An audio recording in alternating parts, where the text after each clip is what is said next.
Pues os presento ahora a Juan del Olmo, psicólogo, especialista en psicología clínica, psicoanalista. Ha realizado la residencia en psicología clínica y la jefatura de residentes en salud mental en el Hospital General de Agüero, Dr. Enrique Tornú, Ciudad Autónoma de Buenos Aires. Durante 11 años ha pertenecido al staff clínico del hospital de día de Proyecto Suma, institución en la cual ha ejercido la coordinación del área de docencia durante 5 años.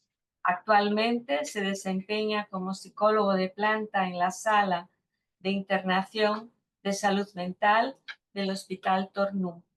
Coordina grupos de formación y supervisión dedicados al pensamiento clínico wicotiniano. Es autor de trabajos publicados en revistas y congresos internacionales y del libro La clínica de Winnicott, Elementos para un psicoanálisis contemporáneo, publicado en editorial Entreldes en 2022. La ponencia de hoy la ha titulado Entre aciertos y errores, la naturaleza humana. Bienvenido, Juan. Tienes la palabra. Bueno, muchas gracias por la palabra iluminada, muchas gracias por la invitación iluminada, Rodrigo, Gabriel, y gracias también, Verónica, por la presentación. Me voy a servir de algunas de las ideas que compartiste recién con nosotros. Eh,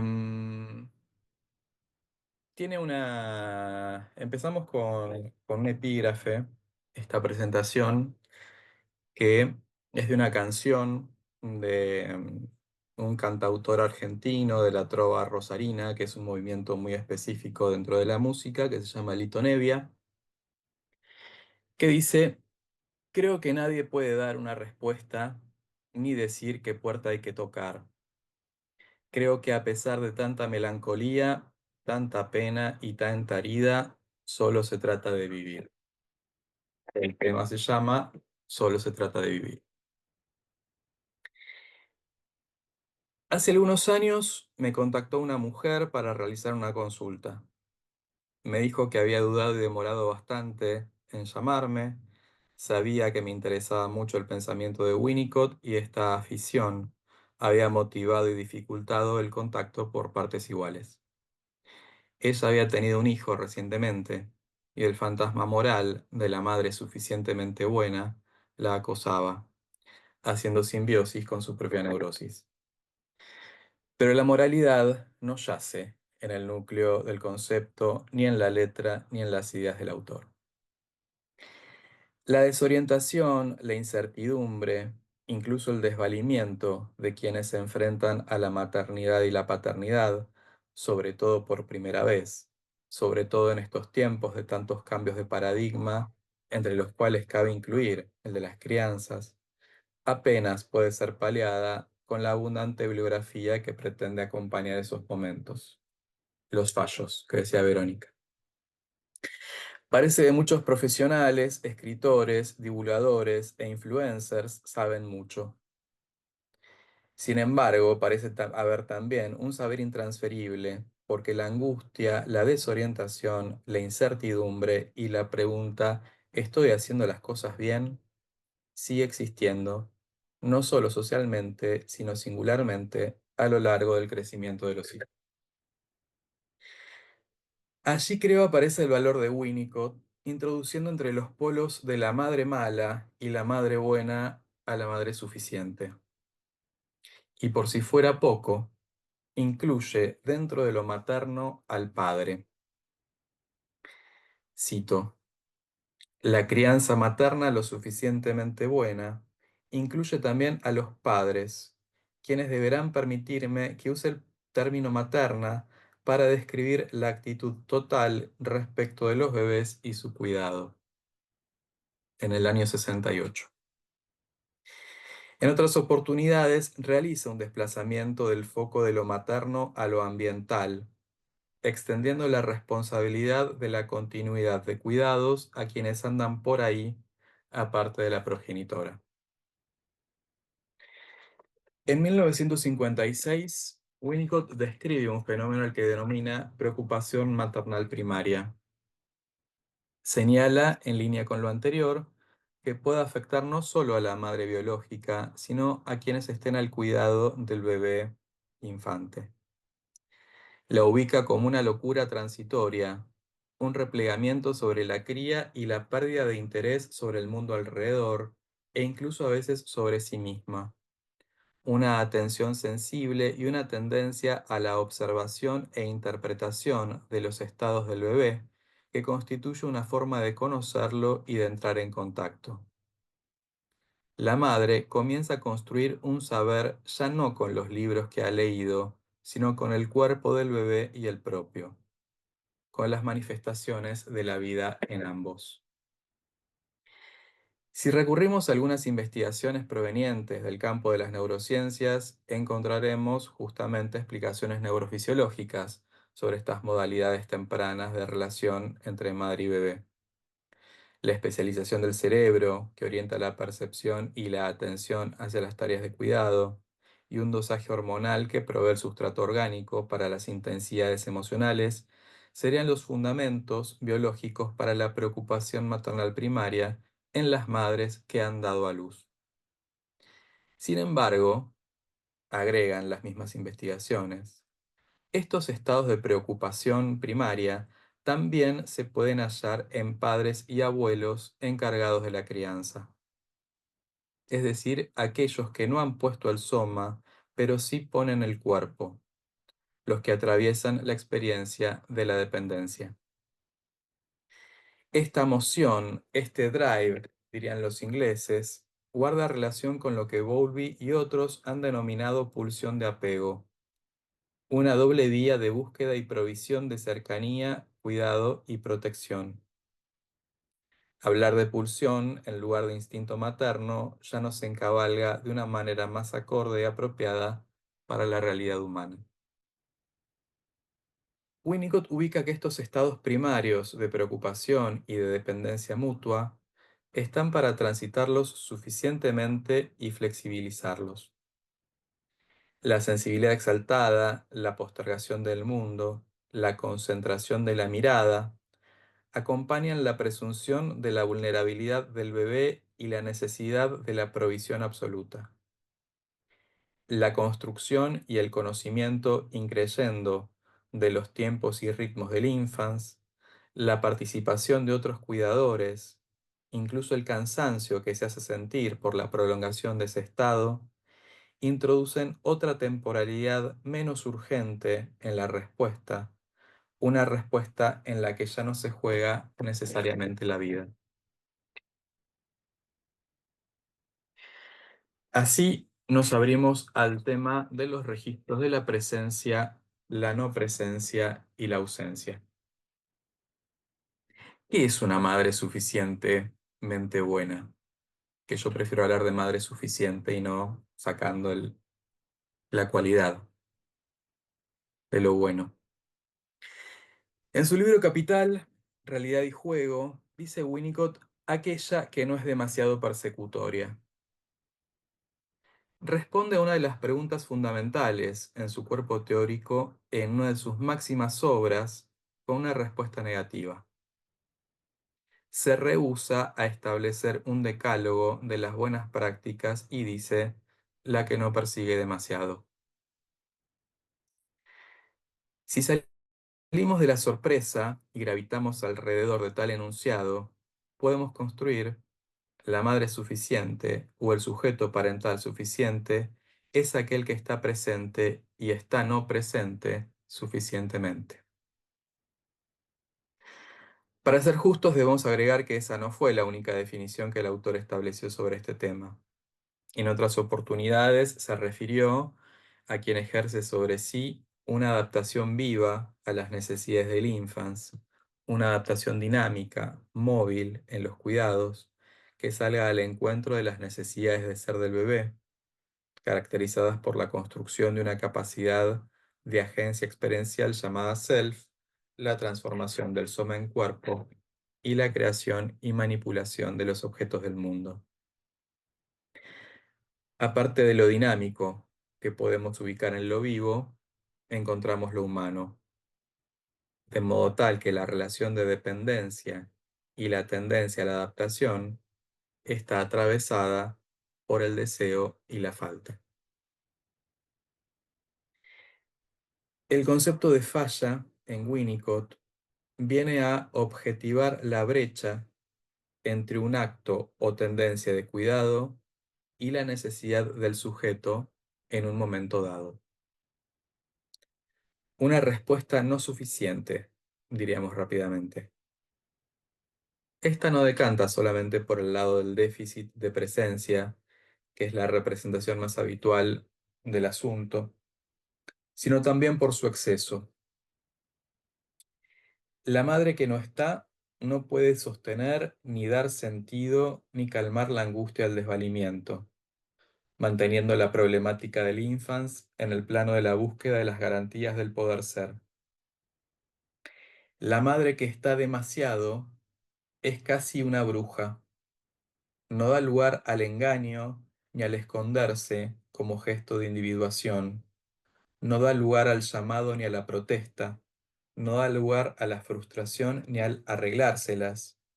No mira de verdad sino a través de sus propios ojos. Podríamos circunscribir, en este caso, la problemática en la obturación para un ser creativo singular. ¿Cuál sería la principal falla parental en estos términos? La falta de entonamiento y disponibilidad afectiva para intuir cuándo sostener y cuándo hacer lugar. Continuando nuestro recorrido por realidad y juego, hallamos otra relativización de la falla. Esta vez en términos de lo que podríamos referir como un elogio de la frustración. Cito: si todo va bien, el bebé puede sacar provecho de la experiencia de frustración, puesto que la adaptación incompleta a la necesidad hace que los objetos sean reales. El bebé puede resultar perturbado por una adaptación estrecha a la necesidad cuando dicha adaptación continúa demasiado tiempo y no se permite su disminución natural, puesto que la adaptación exacta se parece a la magia y el objeto que se comporta a la perfección no es mucho más que una alucinación. La adaptación incluye el retiro de la provisión, porque si no lo incluye, no es. El retiro de la provisión del sostén, que forman parte de la posibilidad y la expectativa de su mutación y de fin. Releo. La adaptación incluye el retiro de la provisión del sostén, forma parte de la posibilidad y la expectativa de su mutación y fin. Una no presencia adecuada permite una consolidación de las capacidades logradas, una puesta a prueba de los recursos de autocuidado construidas como saldo de las huellas del encuentro con el otro.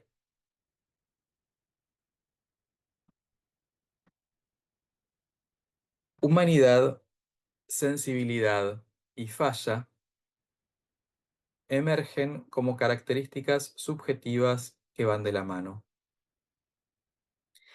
Pretender no fallar nunca representa una aspiración superyoica casi maquínica, también incorrecta porque sabemos como usuarios de tecnología cuántas veces nuestras máquinas se equivocan.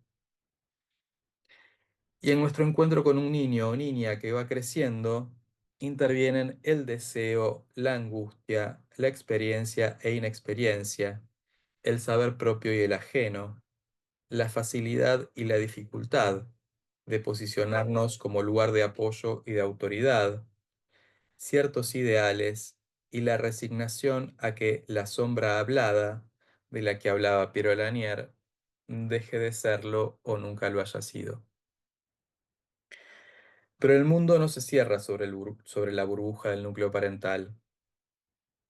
Otros actores, algunos incalculables e inverosímiles, acontecimientos inesperados, pueden aportar elementos disruptivos a destiempo sin que se haya podido efectuar un filtro necesario y a veces imposible para una elaboración psíquica suficiente. Sobran también ejemplos en los que a los sujetos parentales les toca administrar las fallas que ellos también padecen.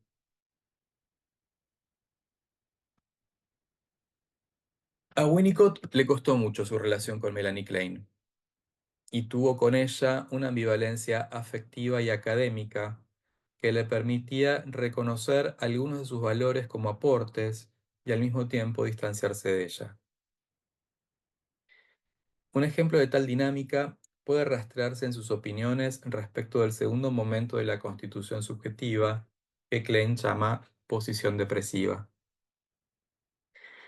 Rescata sus observaciones, critica la denominación del fenómeno y pone el foco en otra arista: la capacidad para preocuparse por el otro. Es en este momento evolutivo en el que se consolida la diferenciación sujeto-objeto, acompañado por la estructuración del principio de realidad y la capacidad de agencia. Klein afirmaba que el infans entraba en estados depresivos al constatar el daño que le propinó al ahora objeto total cuando estaba guiado por la venganza contra el objeto malo y que trata de reparar sus agresiones. Winnicott propone sustituir el nombre de posición depresiva por el de fase de preocupación por el otro. En algunas traducciones también figura como fase de inquietud, porque hace gravitar el eje en el cuidado del otro, el cuidado aún en el daño. Para que el niño pueda reparar sus emociones agresivas, el sujeto parental debe demostrar que ha sobrevivido a ellas. De esta manera, queda abierta tal posibilidad. De lo contrario, si el otro no sobrevive, no hay arreglo ni resurrección posible. Este es un punto que podemos importar para la presente argumentación: la necesidad de poder contar con la esperanza de la reparación. Posiblemente gran parte de la obra winnicottiana gira en torno a los efectos y el trabajo psicoterapéutico respecto de la falla. En algunos artículos de los que componen el libro de Privación y Delincuencia, se explaya sobre su reparación a cargo de los sujetos parentales o quienes estén a cargo de la función de sostén y corte, incluidos algunos elementos ambientales. El autor sitúa esta capacidad de reparar en términos de cura ambiental o cura materna. También señala algo poco simpático, a mi juicio, que es que esta compensación no se trata de amor, porque si fuera por amor no hubiera ocurrido en primera instancia ese desencuentro.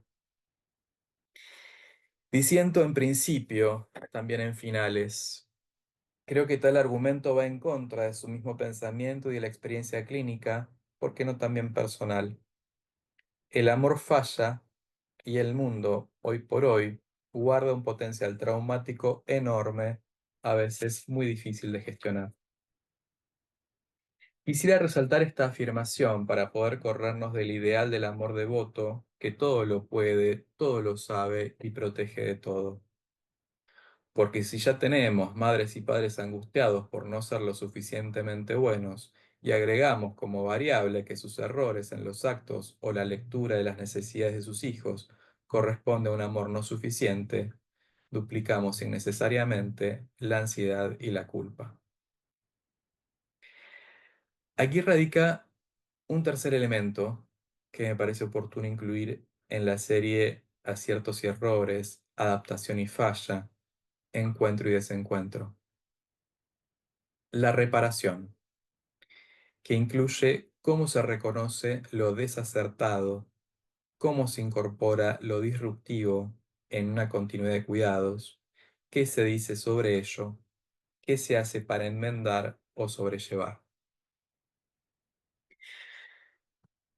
A diario, el tratamiento con adultos nos da ejemplos de heridas infantiles silenciadas, aún pujantes, ni olvidadas ni sepultadas. Dice Newman en una suerte de vocabulario sobre Winnicott: sugiero que quienes vienen a vernos, vienen a ser vistos. Por supuesto, no todos o no todos de la misma manera, pero todos de alguna manera. Y ello a causa de no haber sido vistos al principio por la madre o el padre. Nos encontramos con aquellos que no fueron vistos, disfrutados, escuchados o amados. Poco podemos intervenir sobre la realidad de la falla original, salvo reparar en ella, reconocerla y alojar ese dolor. Así se nos presentan matices en la reparación. Virginia Henderson, una referente histórica de la enfermería, ha dicho, y esto ha sido tomado como una especie de lema: si no puedes curar, alivia. Si no puedes aliviar, consuela. Y si no puedes consolar, acompaña. Los matices de la reparación, en definitiva, lo son también de la presencia. Bueno, muchas gracias.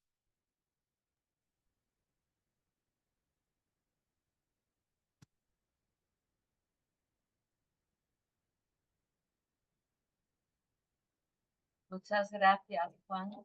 Igualmente, otro gustazo escuchar tu ponencia. Perdón. Ah, vale. ¿Se me escucha? Sí. Sí. Bueno, muchas gracias, Juan.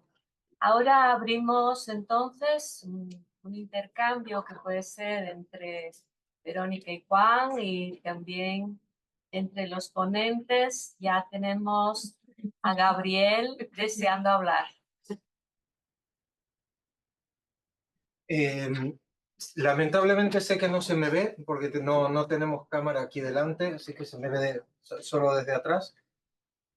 Me encantaron las dos presentaciones, confío en que las enviaréis para que se hagan publicadas en la revista y poder leerlas con detenimiento, porque realmente han sido magníficas.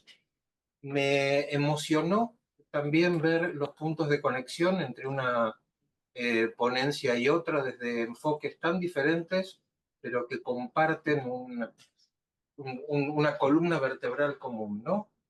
Un par de comentarios, simplemente, además realmente de felicitaros porque me habéis hecho pensar muchísimo y ha sido un placer escucharos, ambos dos.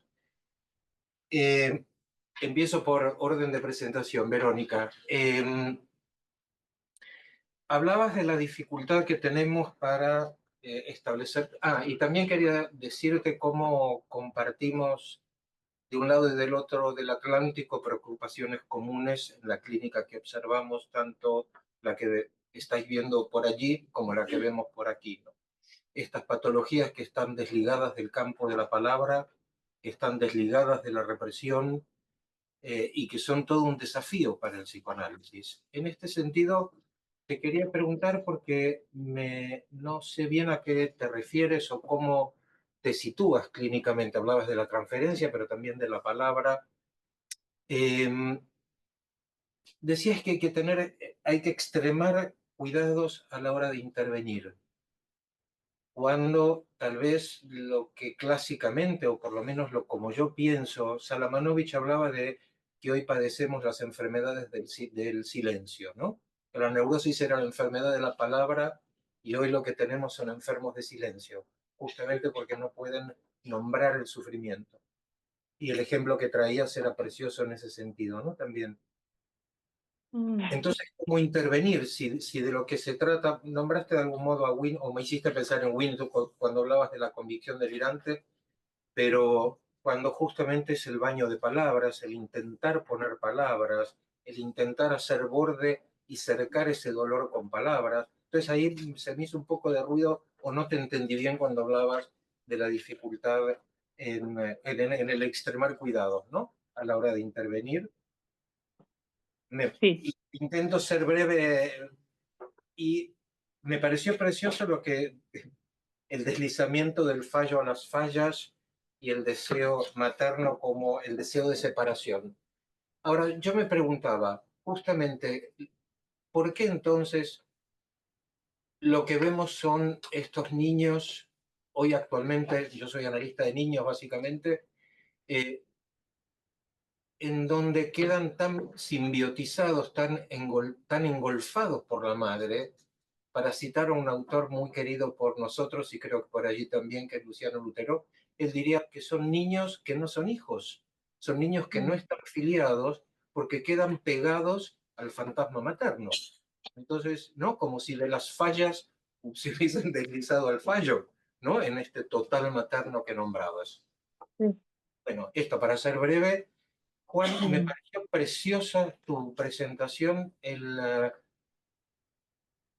y me quedo con una idea muy potente que me quedó del final que traías, respecto de, en lugar de hablar de la tendencia a la reparación en un lenguaje más kleiniano, traías lo de la esperanza de reparación, que creo que eso también abre un posicionamiento clínico. Me gustaría si pudieras decir algo un poquito más de cómo lo piensas tú, en lugar del analista, porque a diferencia de la tendencia a la reparación, que es el bebé dañando al objeto materno que ha atacado y destruido, la esperanza de reparación es que alguien me repare, que venga alguien a hacer algo con esas heridas de la infancia que todavía pulsan y esperan ser, como dijiste una palabra preciosa, reconocidas, no otras. Bueno, muchísimas gracias. Hasta aquí. Bueno, ¿les parece que vayamos conversando así a partir de cada pregunta? ¿Está bien así? Sí. Sí. Bien. Bueno, gracias, Gabriel, por la escucha y por la lectura de lo escuchado. La verdad es que es una alegría poder conversar de esta forma. Me parece re importante tu señalamiento, tu lectura respecto de los cuidados a la hora de intervenir, ¿no? Por un lado, lo voy a ver si lo puedo plantear de este modo, ¿no? Hay algo que yo escucho y que además a mí me ocurre, no es solamente lo escucho en supervisiones, no, me ocurre también a mí, que es que muchas veces encuentro que para poder hacer una pregunta que vaya un poquito contra la inercia del sentido de lo que una persona está planteando, tengo que tener un montón de cuidados y giros de amabilidad, no va, bueno, quizás me parece a mí, pero bueno, puede ser que yo lo haya entendido de otro modo, ¿no? Quiero decir, hoy el analista pone un montón de algodones antes de hacer una pregunta que vaya contra la inercia, ¿no? Y eso creo yo no solamente hace a que, bueno, quizás los analistas de hoy no somos los analistas de hace 50 años, ¿no? Que le podían decir, no sé, cualquier cosa y que ese sea el efecto. También el dispositivo resistía, ¿no? También el dispositivo resistía, como decía recién Juan, ¿no? Como sobrevivía al embate, ¿no? Entonces me parece que también hay algo de cuando hablamos de la producción de subjetividad en nuestra época y de los obstáculos, eso no es solamente de cada una de las personas que están por la calle y que llegan a nuestros consultorios eventualmente, sino que es la subjetividad que se produce en transferencia, que nos incluye, ¿no? Y el dispositivo transferencial y la capacidad de sostén y de supervivencia del dispositivo analítico también está afectada por estas cuestiones que venimos señalando, ¿no? Y en ese sentido, ¿no? Para mí es una pregunta, ¿cuál es como el timing, ¿no? Para poder introducir a veces una pregunta, un señalamiento.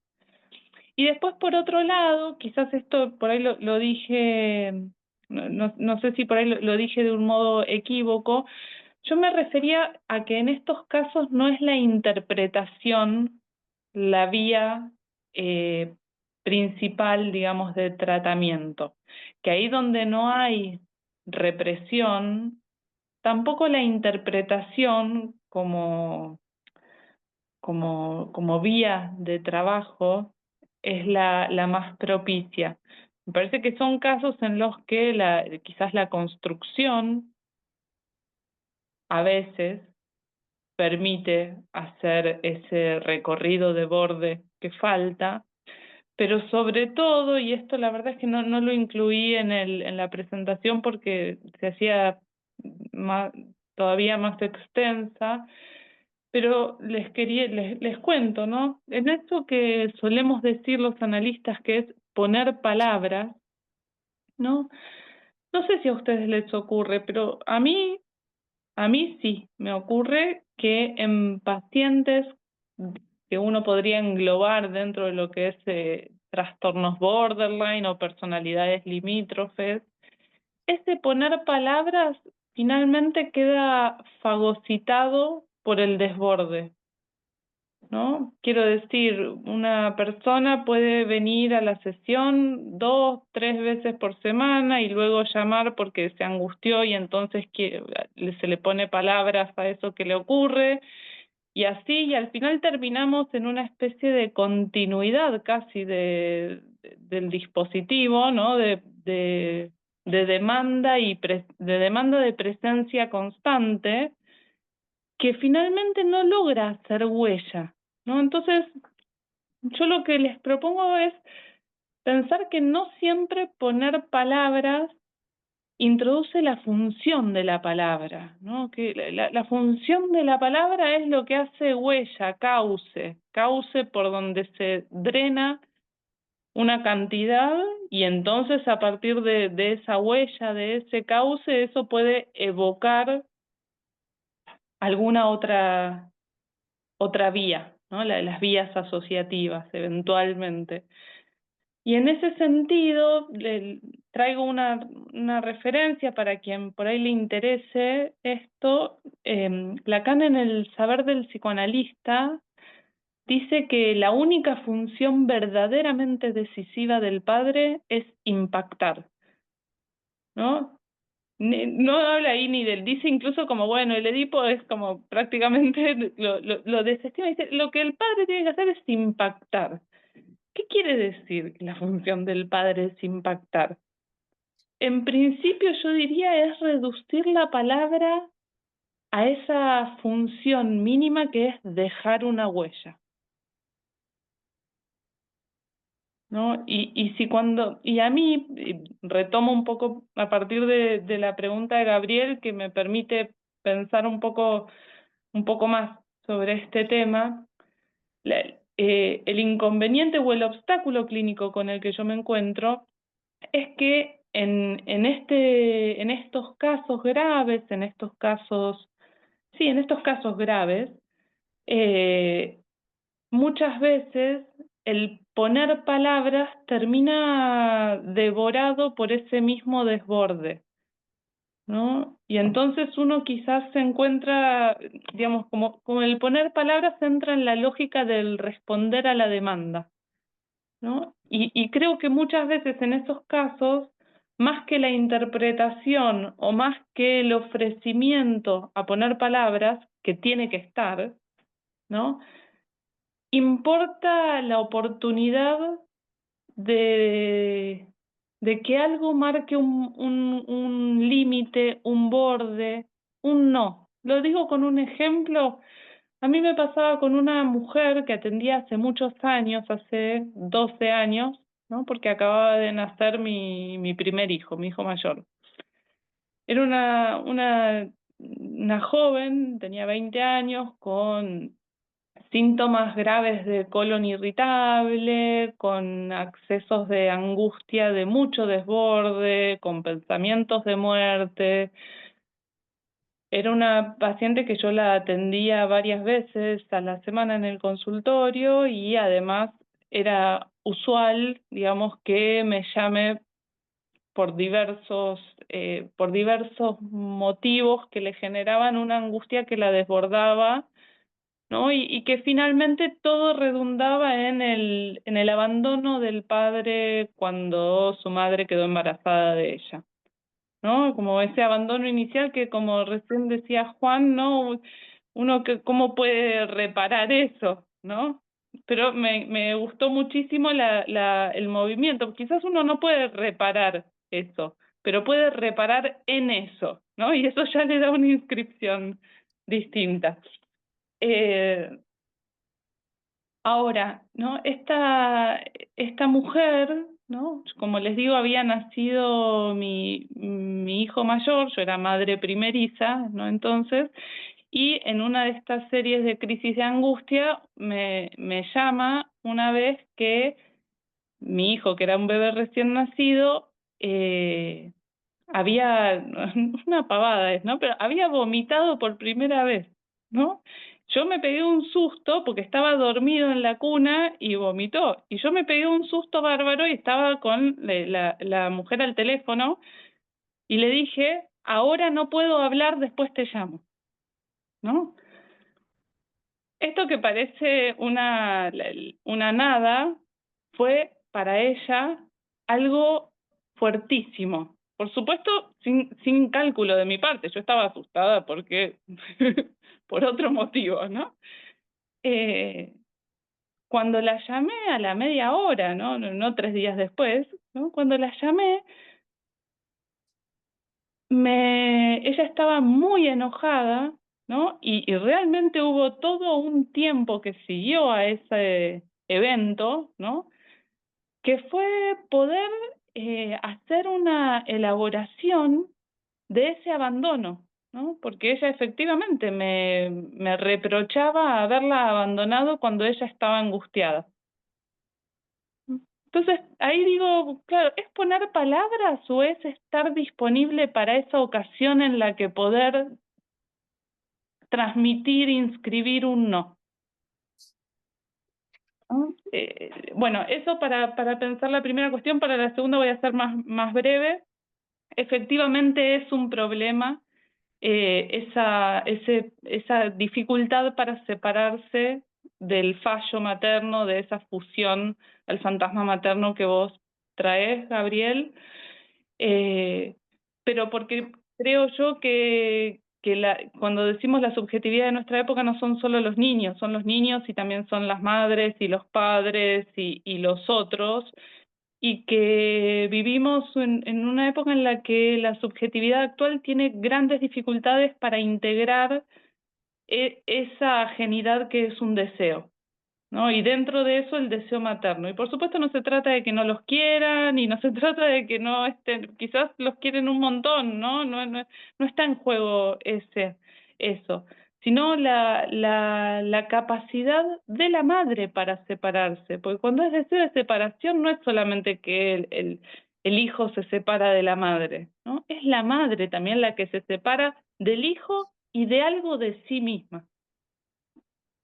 Pero bueno, sí, comparto con vos que eso es, digamos, que es un deseo que está profundamente estorbado, ¿no? Y que trae muchos conflictos por los que suelen consultar las madres o los hijos, o las escuelas, instituciones y demás también.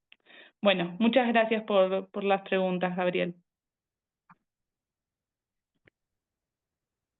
Bueno, gracias, Gabriel. Igualmente tomo el guante de algo que acaba de decir Verónica sobre esta viñeta que acaba de compartir sobre el impacto del no, ¿no? En esta paciente que llamaba por teléfono. Eh,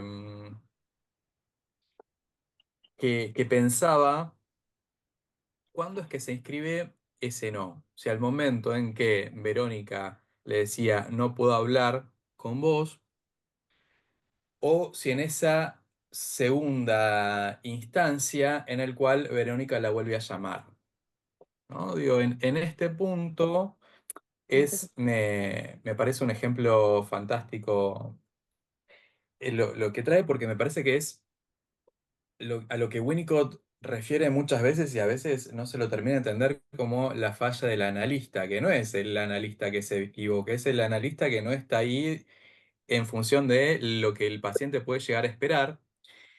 y que lo que hace es reactualizar las fallas previas de una manera más controlada, porque se la agarra con el analista y con los recursos que pueden tener ambos para lidiar en ese momento el desencuentro original, ¿no?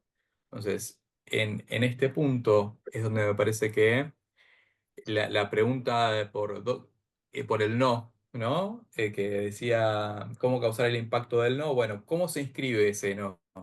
¿No? ¿En qué momento? Me pareció recontra interesante, porque capaz que el no se inscribe cuando volaseo, Verónica, ¿sí? Esto es lo que a mí me hace, lo que a mí me hace pensar, ¿sí?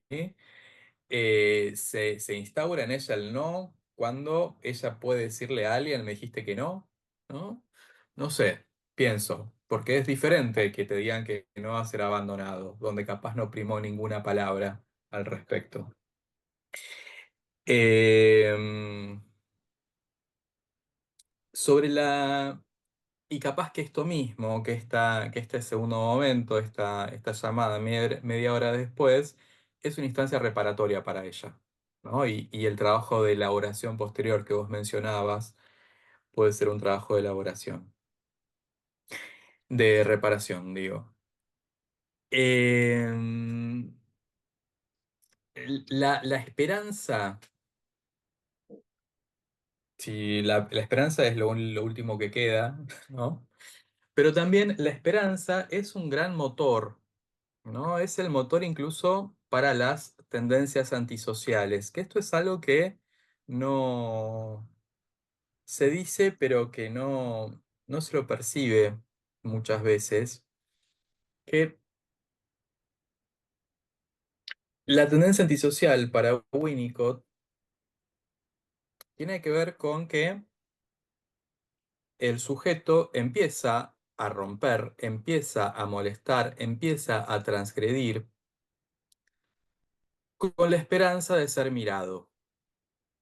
Esto que vulgarmente vino en llamarse a los berrinches de los niños de Halo porque está llamando la atención, sí, quiere llamar la atención, pero no para que vean lo lindo que es, sino en todo caso sobre lo mal que le estuvo pasando en algún momento. La tendencia antisocial en Winnicott, con todo lo que jode, con todo lo que molesta, con todo lo que rompe y con todo lo que saca de quicio, es una manifestación de la esperanza de que el otro va a poder, de que alguien va a poder mirar y va a poder preguntar qué te pasa y va a reparar sobre la falla. Em, o incluso, si se quiere, sobre los fallos del otro, ¿no? Recurriendo a este saber rígido, delirante del que hablaba Verónica, porque yo no sé si hacer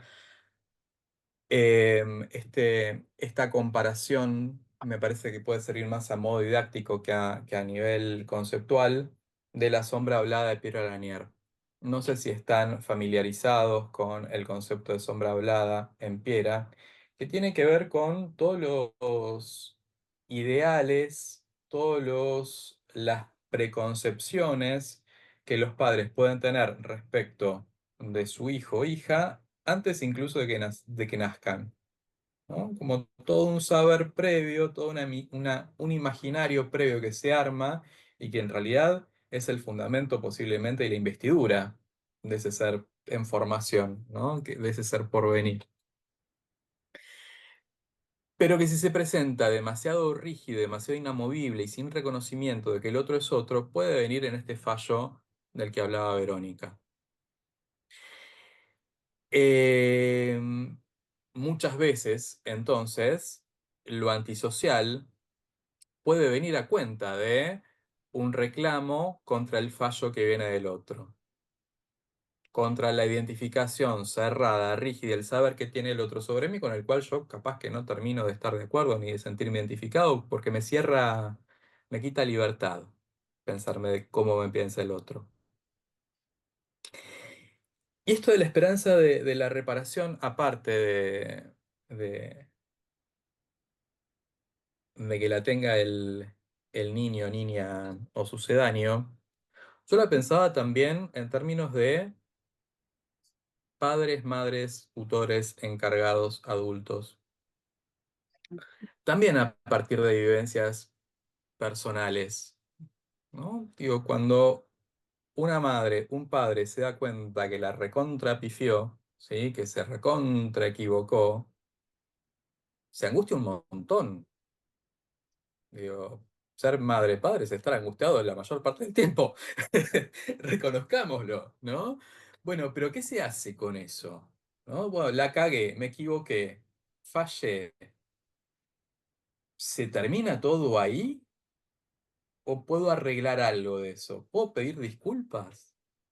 Digo, ¿cómo compenso lo que me mandé?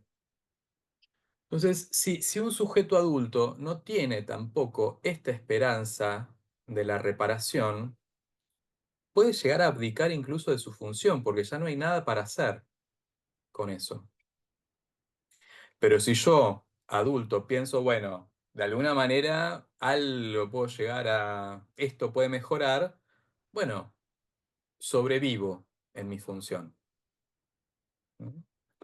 Digo, me parece que esta esperanza de reparar va en estas dos líneas, ¿no? De quien padece y también quien está ahí un poco haciendo padecer. Gracias, Juan. ¿A alguien más? ¿Alguna pregunta?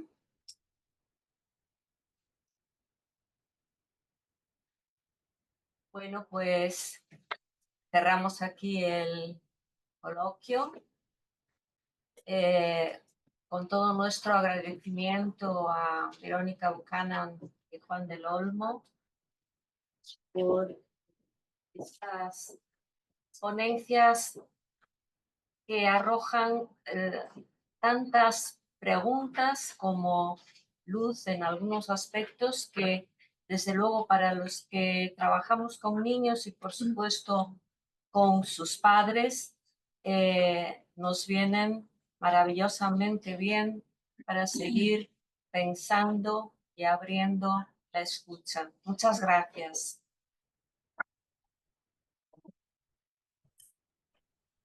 Muchas